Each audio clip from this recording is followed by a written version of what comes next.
बिस्मिल्लाहिर्रहमानिर्रहीम। आप देख रहे हैं मीडिया पॉइंट 071। इस तरह के उनमें कैंडिडेट कप्तान खुद थे। अगर इसकी जगह कैंडिडेट्स पीटीआई के और कोई उम्मीदवार होते तो शायद वो ना जीत पाते। तो अब जनरल इलेक्शन में सिनेरियो बिल्कुल चेंज हो जाता है और हर जगह से तो वो खुद खड़े नहीं होंगे। तो क्योंकि जो इसके दूसरे एमएनए थे उनसे लोग नाराज़ थे, लेकिन इस नाराज़गी की वजह से इन्होंने सोचा कि कप्तान खुद खड़े हो जाएं, क्योंकि उनको डर था कि दूसरे कैंडिडेट उनके खड़े होंगे तो वो हार जाएंगे।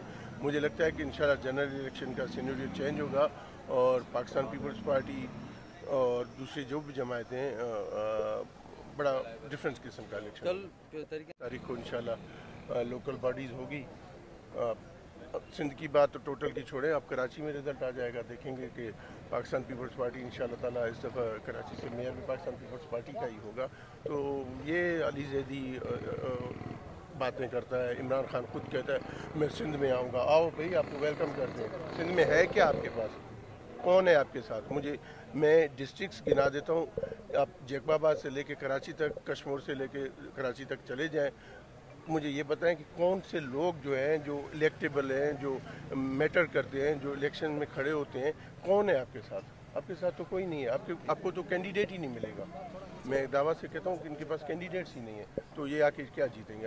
ऐसी कोई बात नहीं है। पाकिस्तान पीपल्स पार्टी ने पहले भी सिंध में जीता है, इंशाल्लाह फिर स्वीप करेगी, लेकिन इस दफ़ा आप देखेंगे कि इम्प्रूवमेंट होगी और पंजाब से भी पाकिस्तान पीपल्स पार्टी कहते हैं कि पीपल्स पार्टी में वो जान नहीं रही, पीपल्स पार्टी में वो नहीं रहा, जो हर तरह की बातें करते हैं, तो उनके मुंह पे तमाचा लग गया कि पाकिस्तान पीपल्स पार्टी अभी भी लोगों में मकबूल है और पाकिस्तान पीपल्स पार्टी लोगों के दिलों में बसती है।